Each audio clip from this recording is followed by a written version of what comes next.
ನಮಸ್ಕಾರ. ಇದು ತಾಲೂಕ್ ನ್ಯೂಸ್. ಸಾಮಾಜಿಕ ಸಮಾನತೆ ಸ್ಪಷ್ಟತೆ. ನಾನು ಶ್ವೇತಾ ಪೇಚಾರಿ. ಪರಿಹಾರ ಸಮಸ್ಯೆ ನನ್ನ ಆದ್ಯತೆ ಕಾರ್ಯಕ್ರಮಕ್ಕೆ ಸ್ವಾಗತ.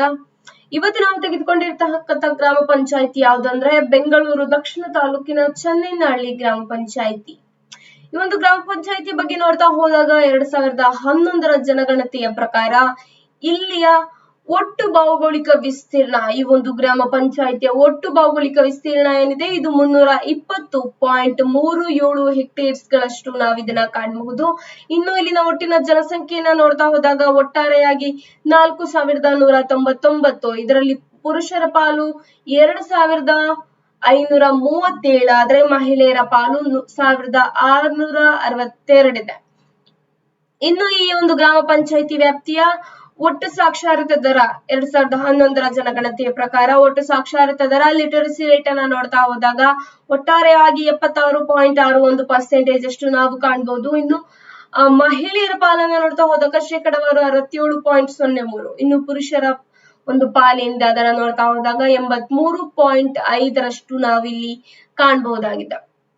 ಇನ್ನು ಈ ಒಂದು ಗ್ರಾಮ ಪಂಚಾಯಿತಿ ವ್ಯಾಪ್ತಿಯಲ್ಲಿ ಇರ್ತಕ್ಕಂತಹ ಒಟ್ಟಾರೆಯಾಗಿ ಮನೆಗಳ ಸಂಖ್ಯೆ ಒಟ್ಟು 926 ಮನೆಗಳನ್ನ ನಾವಿಲ್ಲಿ ಕಾಣಬಹುದು.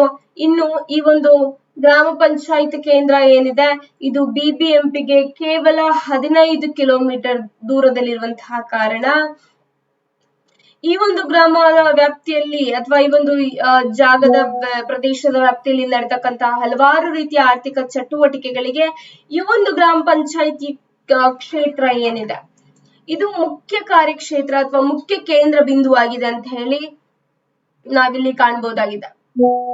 ಇನ್ನು ಈ ಒಂದು ಗ್ರಾಮ ಪಂಚಾಯಿತಿ ವ್ಯಾಪ್ತಿಯ ವಿಧಾನಸಭಾ ವ್ಯಾಪ್ತಿ, ಲೋಕಸಭಾ ವ್ಯಾಪ್ತಿಯನ್ನು ನೋಡ್ತಾ ಹೋದಾಗ ವಿಧಾನಸಭಾ ಕ್ಷೇತ್ರವಾಗಿ ಯಶವಂತಪುರವನ್ನ ನಾವು ಕಾಣಬಹುದು. ಇನ್ನು ಲೋಕಸಭಾ ಕ್ಷೇತ್ರವಾಗಿ ನಾವು ಬೆಂಗಳೂರು ಉತ್ತರವನ್ನ ಕಾಣಬಹುದು.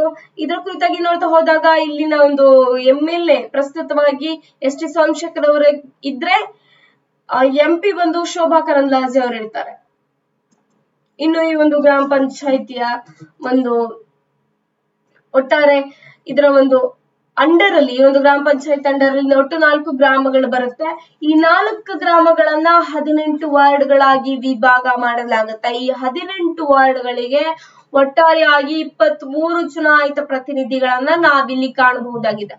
ಇನ್ನು ಇಲ್ಲಿನ ಶಿಕ್ಷಣ ವ್ಯವಸ್ಥೆಯನ್ನು ನೋಡ್ತಾ ಹೋದಾಗ ಖಾಸಗಿ ಪ್ಲಸ್ ಸರ್ಕಾರಿ ಶಾಲೆಗಳು ಒಟ್ಟಾರೆಯಾಗಿ 6 ಶಾಲೆಗಳನ್ನ ಈ ಒಂದು ಗ್ರಾಮ ಪಂಚಾಯಿತಿ ವ್ಯಾಪ್ತಿಯಲ್ಲಿ ನಾವು ಕಾಣಬಹುದು. ಇನ್ನು ಈ ಒಂದು ಅವಧಿಯಲ್ಲಿ ಮಾಡಿರ್ತಕ್ಕಂತಹ ಒಟ್ಟಾರೆ ಸಭೆಗಳ ಸಂಖ್ಯೆ 6. ಒಟ್ಟು ಈ ಒಂದು ಪಂಚಾಯತ್ ಕಾರ್ಯಕ್ಷೇತ್ರದಲ್ಲಿ, ಕಾರ್ಯಾಲಯದಲ್ಲಿ ಹಾಗೆ ಹೊರಗಡೆ ಕೆಲಸ ಮಾಡ್ತಕ್ಕಂತಹ ಒಟ್ಟಾರೆಯಾಗಿ ಸಿಬ್ಬಂದಿಗಳು 14 ಜನ ಇದ್ದಾರೆ. ಇನ್ನು ಈ ಒಂದು ಚನ್ನೇನಹಳ್ಳಿ ಗ್ರಾಮ ಪಂಚಾಯಿತಿ ಏನಿದೆ ಈ ಪಂಚಾಯತಿಯ ಕಂದಾಯ ವ್ಯವಸ್ಥೆಯನ್ನ ನೋಡ್ತಾ ಹೋದಾಗ ಇಲ್ಲಿ ಒಟ್ಟಾರೆಯಾಗಿ ಬೇಡಿಕೆ 6,28,27,753 ಇದ್ರಲ್ಲಿ ಸಂಗ್ರಹ ಆಗಿರ್ತಕ್ಕಂತಹ ಸಂಖ್ಯೆ 1,43,33,939 ಆಗಿದೆ. ಇನ್ನು ಬಾಕಿ ಉಳಿದಿರುವಂತದ್ದು 5,43,93,814 ರುಗಳು. ಒಟ್ಟಾರೆಯಾಗಿ 6 ಕೋಟಿ ಇರತಕ್ಕಂಥದ್ರಲ್ಲಿ ಸರಿಸುಮಾರು 5 ಕೋಟಿಯಷ್ಟು ಬಾಕಿ ಇದೆ ಅಂತ ಹೇಳ್ಬೋದು. ಇನ್ನು ಈ ಒಂದು ಗ್ರಾಮ ಪಂಚಾಯಿತಿ ಚುನಾಯಿತ ಪ್ರತಿನಿಧಿಗಳನ್ನ ನಾವು ಮಾತನಾಡೋದಕ್ಕೆ ಪ್ರಯತ್ನ ಪಟ್ಟಾಗ ಒಟ್ಟಾರೆಯಾಗಿ 3 ಜನ ನಾವು ಈ ಒಂದು ಕರೆಗಳಿಗೆ ಸ್ಪಂದಿಸಿದ್ದಾರೆ. ಅದರಲ್ಲಿ ಎಷ್ಟು ಜನ ಈ ಒಂದು ಕಾರ್ಯಕ್ರಮಕ್ಕೆ ಭಾಗವಹಿಸ್ತಾರೆ ಅಂತಕ್ಕಂಥದ್ದು ನಮ್ಗೆ ಗೊತ್ತಿಲ್ಲ. ಹಾಗೆ ಈಗ 3 ಜನರಿಗೂ ಕೂಡ ಸಂಪರ್ಕ ಮಾಡ್ತಕ್ಕಂಥ ಪ್ರಯತ್ನವನ್ನ ಮಾಡೋಣ. ಇದರಲ್ಲಿ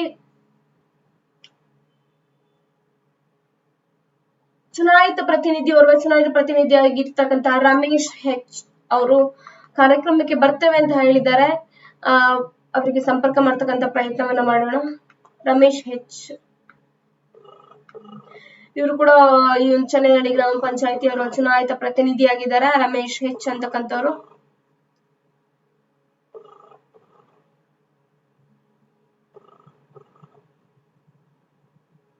ಒಟ್ಟಾರೆಯಾಗಿ ಮೊದಲನೇ ಬಾರಿ ಕಾರ್ಯ ಮಾಡಿದಾಗ 3 ಜನ ಸ್ಪಂದನೆ ನೀಡಿದ್ರು. ನಂತರದಲ್ಲಿ ನಾವು ಮತ್ತೊಮ್ಮೆ ಕರೆ ಮಾಡಿದಾಗ ಕೇವಲ ಒಬ್ಬರು ಅಂದ್ರೆ ರಮೇಶ್ H ಅವರು ಸ್ಪಂದಿಸಿದ್ರು, ಕಾರ್ಯಕ್ರಮಕ್ಕೆ ಭಾಗವಹಿಸುವುದಾಗಿ ಕೂಡ ತಿಳಿಸಿದ್ರು. ಆದ್ರೆ ಇದೀಗ ಅವರಿಗೆ ಸಂಪರ್ಕ ಸಾಧ್ಯವಾಗ್ತಾ ಇಲ್ಲ.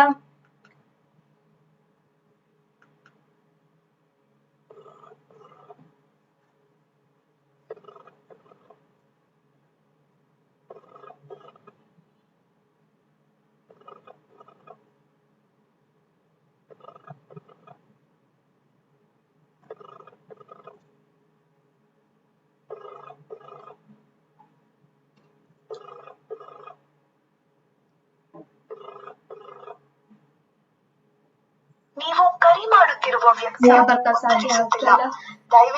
ಕೇವಲ ಚುನಾಯಿತ ಪ್ರತಿನಿಧಿಗಳಿಂದಾಗ ಹಲವಾರು ಕೆಲಸಗಳಿರುತ್ತೆ, ಆ ಕೆಲಸಗಳಲ್ಲಿ ತೊಡಗಿರುವಂತಹ ಕಾರಣ ಅವರ ಸಂಪರ್ಕ ಸಾಧ್ಯವಾಗ್ತಾ ಇಲ್ಲ. ಒಟ್ಟಾರೆಯಾಗಿ ಇರ್ತಕ್ಕಂತಹದ್ದು 23 ಜನ ಚುನಾಯಿತ ಪ್ರತಿನಿಧಿಗಳು ಇಲ್ಲಿ. ಆದ್ರೆ ಮೊದಲನೇ ಬಾರಿ ನಾವು ಕರೆ ಮಾಡಿದಾಗ 3 ಜನ ಹೋಗ್ಬಿಟ್ಟಿದ್ರು ಇದು ಕೆಲವು ಸಮಯಗಳ ಹಿಂದೆ. ಆದ್ರೆ ಈ ದಿನ ಮಾಡಿದಾಗ ನಮ್ಗೆ ಕೇವಲ ಒಬ್ರು ಕಾರ್ಯಕ್ರಮಕ್ಕೆ ಭಾಗವಹಿಸ್ತೀವಿ ಅಂತ ಹೇಳಿದ್ರು, ರಮೇಶ್ ಹೆಚ್ ಅವರು. ಅವರು ಕೂಡ ಈಗ ಕಾರ್ಯಕ್ರಮಕ್ಕೆ ಭಾಗವಹಿಸೋದಕ್ಕೆ ಸಾಧ್ಯ ಆಗ್ತಾ ಇಲ್ಲ, ಅವರ ಸಂಪರ್ಕ ಕೂಡ ಸಾಧ್ಯವಾಗ್ತಾ ಇಲ್ಲ ನಮ್ಗೆ. ಒಂದು ಗ್ರಾಮ ಪಂಚಾಯಿತಿಗಳ ದೊಡ್ಡ ಸಮಸ್ಯೆ ಈಗ ಏನಂತಂದ್ರೆ ಅವರಲ್ಲಿ ಕಂದಾಯಗಳು ಏನು ಸಂಗ್ರಹ ಆಗ್ತಾ ಇಲ್ಲ. ಅವರ ಕಂದಾಯಗಳು ಸಂಗ್ರಹ ಆಗ್ಬಿಟ್ರೆ ಅದರಲ್ಲಿ ಒಂದಷ್ಟು ಅನುದಾನ ಅದ್ರಲ್ಲೇ ಬಂದ್ಬಿಡುತ್ತೆ, ಒಂದಷ್ಟು ಕೆಲಸಗಳನ್ನ ಮಾಡಬಹುದು. ಆದ್ರೆ ಈಗ ಕಂದಾಯ ಆಗ್ತಾ ಇಲ್ಲ ಅಂತಕ್ಕಂಥದ್ದು ಒಂದು ಮೂಲ ಸಮಸ್ಯೆ ಆಗಿದೆ. ಪ್ರತಿಯೊಂದು ಗ್ರಾಮ ಪಂಚಾಯಿತಿಗಳಿಗೆ ನಾವು ಏನ್ ಕರೆಗಳನ್ನ ಮಾಡ್ತೀವಿ, ಎಲ್ಲ ಚುನಾಯಿತ ಪ್ರತಿನಿಧಿಗಳಲ್ಲಿ ಅವರ ಅಧ್ಯಕ್ಷರು ಉಪಾಧ್ಯಕ್ಷರ ಹತ್ರ ಎಲ್ಲ ಮಾತಾಡ್ತೇವೆ.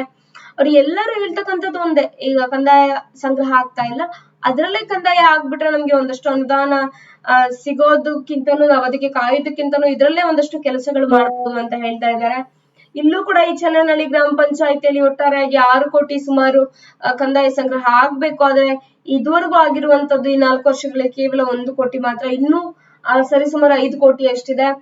ಈ ಒಂದು ಚುನಾಯಿತ ಪ್ರತಿನಿಧಿಗಳಿಗೆ ಏನ್ ಪ್ರಯತ್ನವನ್ನ ಮಾಡಿದ್ವಿ, ಅವರ ಸಂಪರ್ಕ ಸಾಧ್ಯ ಆಗ್ತಾ ಇಲ್ಲ. ಮುಂದಿನ ದಿನಗಳಲ್ಲಿ ಇವರ ಸಂಪರ್ಕವನ್ನ ಮಾಡ್ತಕ್ಕಂಥ ಪ್ರಯತ್ನವನ್ನ ನಮ್ಮ ತಂಡದಿಂದ ಮಾಡ್ತೇವೆ. ಜನರಿಗೆ ಏನು ಮಾಹಿತಿಗಳು ಸಿಗ್ಬೇಕು ಆ ಒಂದು ಕೊಡ್ತಕ್ಕಂಥ ಪ್ರಯತ್ನವನ್ನ ನಾವು ಮಾಡ್ತೇವೆ ಅಂತಕ್ಕಂಥದ್ದು. ಇನ್ನೂ ಈ ರೀತಿಯಾದಂತಹ ಹೆಚ್ಚಿನ ಸುದ್ದಿಗಳಿಗಾಗಿ ನೋಡ್ತಾ ಇರಿ ತಾಲೂಕ್ ನ್ಯೂಸ್. ಇದು ಸಮಾನತೆ, ಸಾಮಾಜಿಕ ಸ್ಪಷ್ಟತೆ. ಧನ್ಯವಾದ.